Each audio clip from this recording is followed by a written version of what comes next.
جب اب اسرائیل میں سے وہ کہتے ہیں کہ ہمیں آپ معافی دے دیں، فارگیو اس، امریکہ ہے یا باقی ہیں، یہ غیر ذمہ دار ہیں. اگر ایران سے ہم گیس لے لیں یا پیٹرول لے لیں تو آپ اندازہ کریں ہمارے اندر ضرورت ہی نہیں ہے. اس کو آپ مقابلے میں رکھیں ایران کے. یہاں قوت ایمانی کے علاوہ اور کچھ ہے ہی نہیں. اسلام کا بول بالا ہوگا جو تم بھی ہو اور میں بھی ہوں.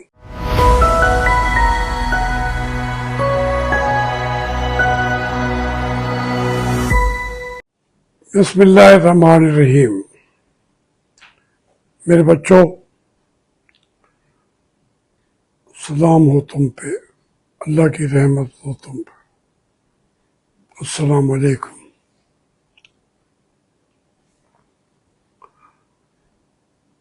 یہ 4-5 دن سے ٹی وی کے ساتھ چمٹ کے بیٹھے ہوئے ہیں، ساری رات سمجھنے کی کوشش کر رہے ہیں. دعائیں ہیں،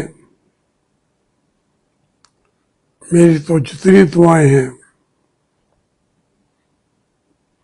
میرے اہل و عیال کی جتنی دعائیں ہیں وہ ایران کے ساتھ ہیں جو شہید ہو رہے ہیں اسلام کے لیے. انہیں کو دیکھتے دیکھتے سو جاتے ہیں، پھر اٹھ بیٹھتے ہیں. پھر جب چینلز پہ خبریں تو دیکھتے ہیں دنیا کے، جو اس کے اوپر تبصرے ہیں وہ بھی سنتے ہیں. ہمارے تبصرہ نگار جو ہیں، تمام جو چینلز پہ بیٹھے ہوئے ہیں، ان کا خیر قصور نہیں ہے. میں کہوں کہ ان کا علم محدود ہے، نہیں، یہ میں نہیں کہوں گا. میں سمجھتا ہوں کہ ان کی معلومات بہت تھوڑی ہیں. اور یہ ان کی بات نہیں ہے، یہ نئے دنیا کے اندر جنگ ہو رہی ہے، اس میں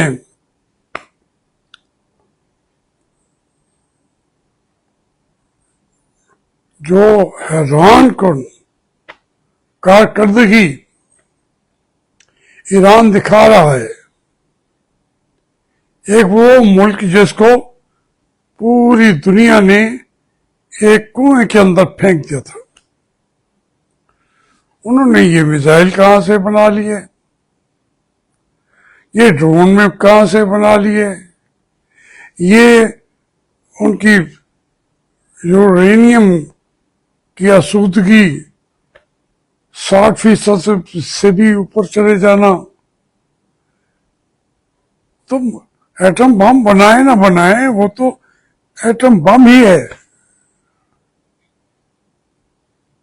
یہ ایک قوم ہے، مسلمانوں کے اندر ایک قوم ہے جس نے دکھا دیا ہے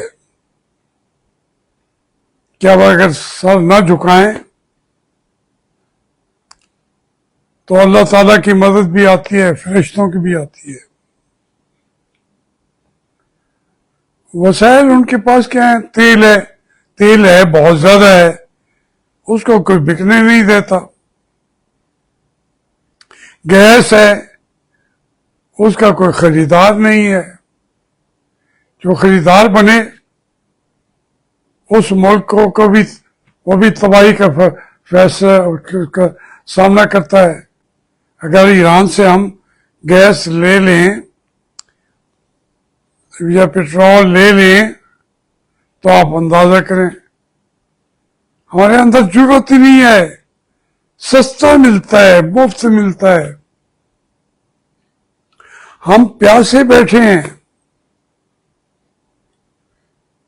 اور اس پیاس سے ہماری معیشت جو ہے، لوگ بھوکے سوتے ہیں، مگر ان سے ہم پیٹرول خرید نہیں سکتے، مفت نہیں لے سکتے، گیس بھی اتنا زیادہ تنہا کر دیا گیا تھا جس ملک کو، آج اس کا مقام، یہ اس بات کو چھوڑ دیں کہ آخر میں کون جیتتا ہے، جیتنا تھا جس نے،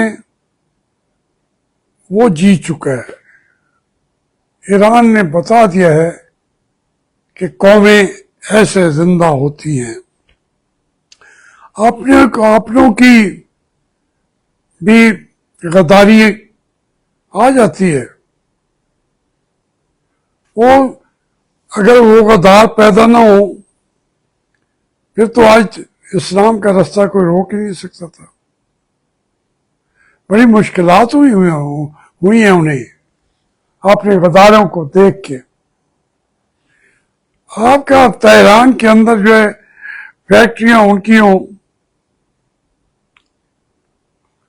تو یہ ڈرون بنانے کی، میزائل بنانے کی، اس کو انہوں نے اوور کم کیا ہے، جو کچھ انہوں نے حشر کر دیا ہے حیفا کا، تل ابیب کا، مقبوضہ جو علاقے ہیں جن کو ہم بیت المقدس کہتے ہیں، وہ یروشلم کہتے ہیں،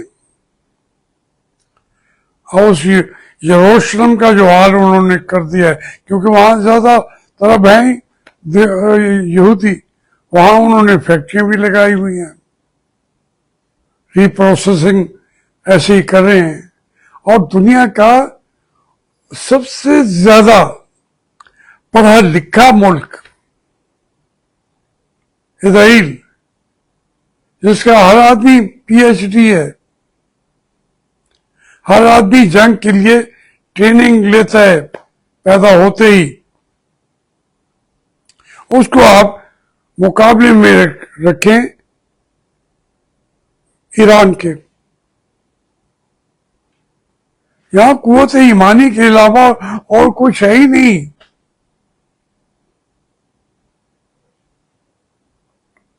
یہ ایسی قوت ایمانی ہے جس کو آپ نے تو مانتے ہی نہیں ہیں، وہ تو ان کو کافر بھی کہہ دیتے ہیں، لیکن اب جب سارے سن رہے ہیں کہ اس مشکل وقت میں تو نعرہ حیدری کے حق میں ہوں، لیکن وہ ان کے آپ بیٹھے سنیں ہر جگہ نعرہ تکبیر، نعرہ تکبیر، نعرہ تکبیر، اس نعرے کے علاوہ کوئی اور نعرہ زندہ ہے؟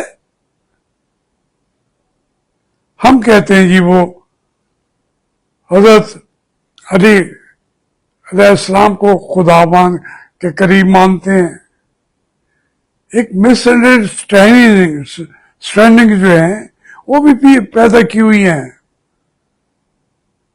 ہم سے بہتر مسلمان ہیں، تمام مشکلات کا انہوں نے سامنا کیا۔ ایک یہ جنگ نہیں،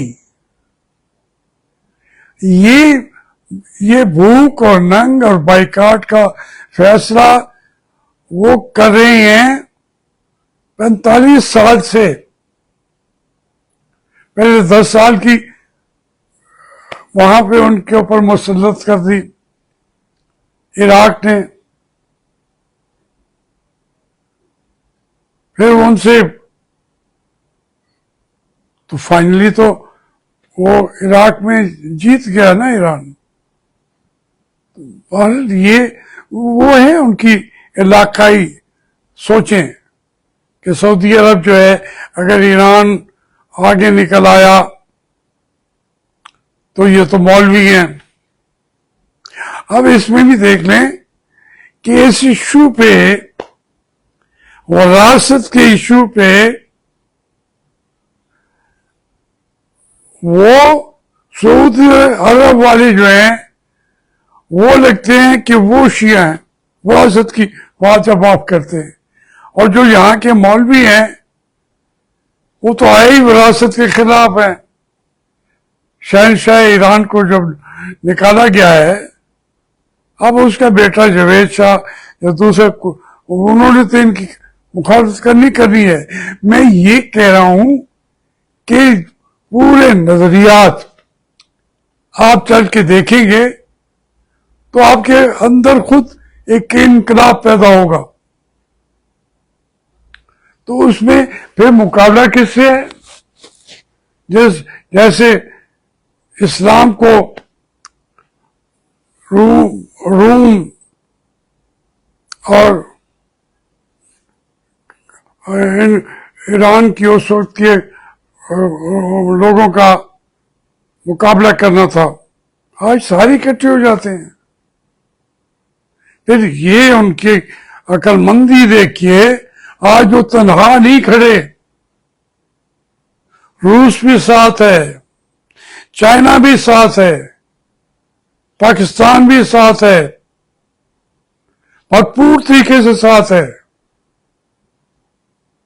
تو یہ وہ جنگ تو ہمارے سامنے ہو رہی ہے، جو نعرے لگتے ہیں وہ بھی سامنے ہیں۔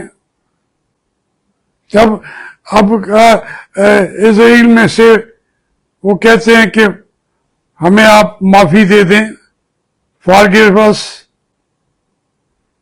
وہ غزہ کی معافیا مانگ رہی ہے وہ قوم۔ تو اس میں دیکھنا جی، کل ان کو ایران کو مار دیا انہوں نے، ختم ہو گیا ایران، دوسری حکومت آ گئی، کوئی حکومت آ ہی نہیں سکتی وہاں۔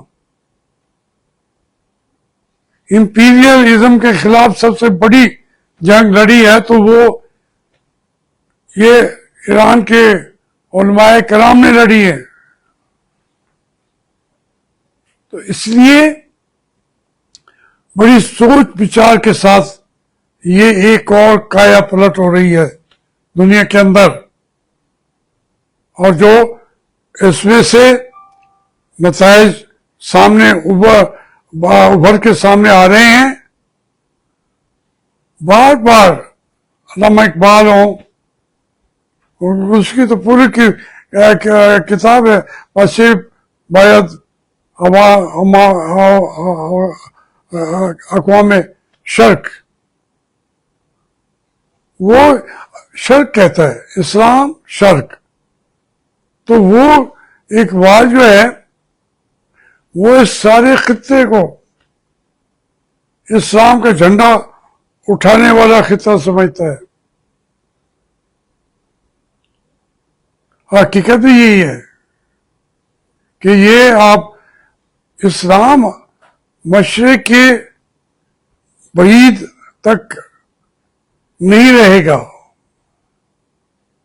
مشرق کے وسطی تک بھی نہیں رہے گا، مشرق کے جو آپ کا غرب ہے اس تک بھی نہیں رہے گا۔ یہ پوری دنیا پہ چھا جائیں گے، اور چھا جائیں گے ہم، جس کے لیے خون دے رہا ہے اپنے بچوں کو، وہ قربانیاں دے رہا ہے۔ ان کے گھر اندازہ کریں، یہ جو ہے ٹرمپ پاگل ہے، کہتا جی آپ تہران چھوڑ دیں۔ اس طرح یار کوئی یعنی آواز تھا آپ کو کس کی لیڈرشپ کو کا سامنا کرنا پڑ رہا ہے۔ میں نے تو کتابوں میں لکھا ہے، 30-40 سال ان کی ساری میں نے ہسٹری پہنچا سامنے رکھ کے میں نے کہا یار اتنے غیر ذمہ دار قیادت ہو، امریکہ ہے یا باقی ہیں، یہ غیر ذمہ دار ہیں. کبھی آپ کو ایک ذمہ دار لیڈر نہیں لگے گا، وہ ٹرمپ ہو یا بائیڈن ہو یا کوئی ہو. اس لیے ان غیر ذمہ دار لوگوں کے پاس طاقت جمع ہو گئی ہے، ایٹمی قوت، معاشی قوت، دفاعی قوت، اور ان کی نمائندگی کر رہا ہے اپنا اسرائیل. یہ چیپٹر ختم ہو گیا ہے. انشاءاللہ اسلام کا بول بالا ہوگا، جو تم بھی ہو اور میں بھی ہوں.